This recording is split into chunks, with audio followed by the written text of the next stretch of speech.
commence à faire bien froid, votre premier réflexe, augmentez le chauffage.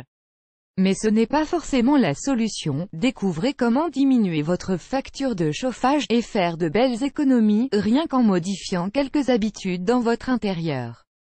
Depuis 3 hivers, j'ai déjà bien économisé pour partir au ski plus tôt. Ne vous inquiétez pas, je ne vous propose pas de faire toute une nouvelle installation de chauffage, mes astuces fonctionnent avec ce que vous avez déjà à la maison, qu'il s'agisse de gaz, de fioul, ou d'électricité. Premièrement, je vous conseille le guide de l'isolation thermique de l'ADEME pour savoir comment bien isoler votre intérieur. Je lis, je m'instruis, je fais des économies, repérer et combattre les courants d'air. Où sont ces maudits courants d'air qui vous font froid dans le dos? Pour les repérer, prenez une bougie, une allumette, un briquet ou même un bâton d'encens, peu importe du moment qu'il y ait une flamme. Puis passez cette flamme autour des fenêtres ou des portes. Si la flamme est repoussée par l'air entrant dans la pièce, vous savez qu'il y a des courants d'air à chasser illico presto? Et c'est là que j'interviens. 1. La solution, bourrelet, au bas des portes, je mets ce qu'on appelle un bourrelet, qui empêche les courants d'air de passer. Ceux en forme de chien sont assez rigolos et surtout très efficaces. C'est peu coûteux et ça fonctionne bien, pourquoi vous en priver? Vous pouvez en acheter un. Nous vous conseillons celui-ci par exemple. Mais rien ne vous empêche d'en fabriquer un vous-même avec du papier journal. Regardez, l'astuce imparable pour isoler votre porte d'entrée comme un pro. 2. Le silicone. Je pense aussi à l'étanchéité des huisseries et des châssis des fenêtres avec du silicone. Je vous déconseille de le mettre directement avec votre doigt sans le mouiller au préalable. Le silicone, ça colle, je mouille donc mon doigt avant de remplir de silicone les joints de mes fenêtres. Vous pouvez aussi utiliser la petite spatule qui est souvent fournie lorsque vous en achetez. 3. Des rideaux bien épais. Si vos rideaux ressemblent à ceux de l'image, alors il est temps d'investir. Acheter de nouveaux rideaux vous coûtera moins cher que votre facture de chauffage, donc n'ayez pas peur. Et surtout, prenez-en des bien épais qui protègent du froid extérieur. En plus, ça laisse moins filtrer la lumière, et vous dormez bien mieux. 4. Le double vitrage. Bon, ce n'est pas le tout. Les fenêtres, niveau isolation c'est une catastrophe, on perd 10 fois plus de chaleur en superficie que s'il s'agissait d'un mur. Le mieux, non pas habiter une cave, c'est de penser au double vitrage qui vous permet de faire de belles économies. Inutile de vous ruiner en mettant du triple vitrage qui sera 80% plus cher et pas plus efficace. 5. Une bouillotte. Et on ne se rend pas assez souvent compte de tout le potentiel de la bouillotte. Et pourtant, elle est très peu chère et elle peut chauffer très longtemps.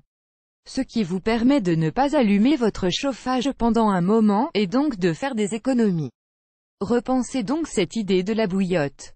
Pour vous aider, on a même fait une petite astuce spécialement, que vous retrouverez ici. Vous pouvez même vous fabriquer vous-même votre bouillotte sèche en suivant nos conseils ou en acheter une ici. 6.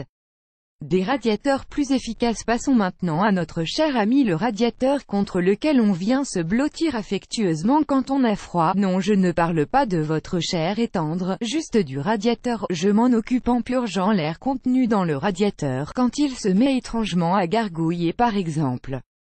Pour cela, ouvrez la buse de purge, généralement en haut des radiateurs, après l'avoir laissé se refroidir, et laissez l'air s'échapper.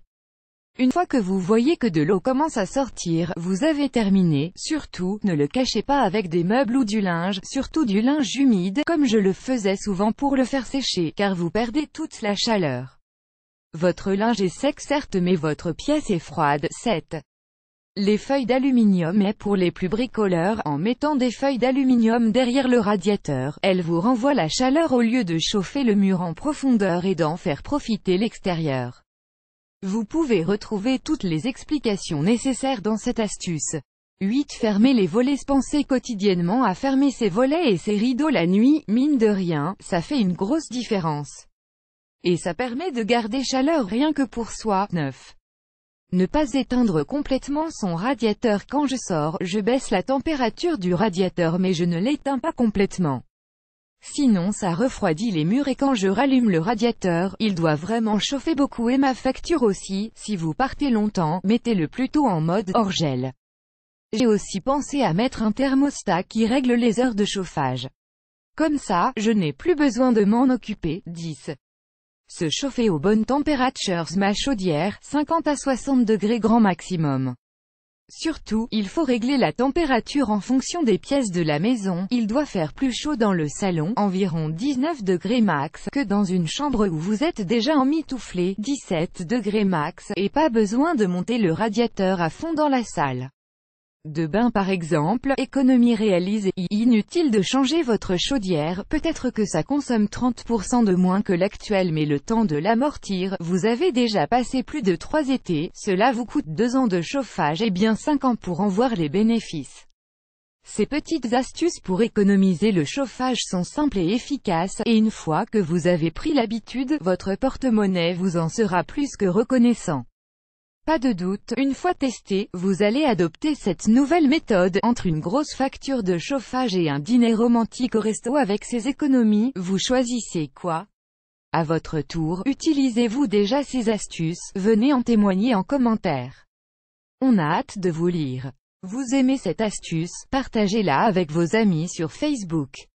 À découvrir aussi, quelle est la température idéale à la maison? 4 équipements peu coûteux pour se chauffer moins cher.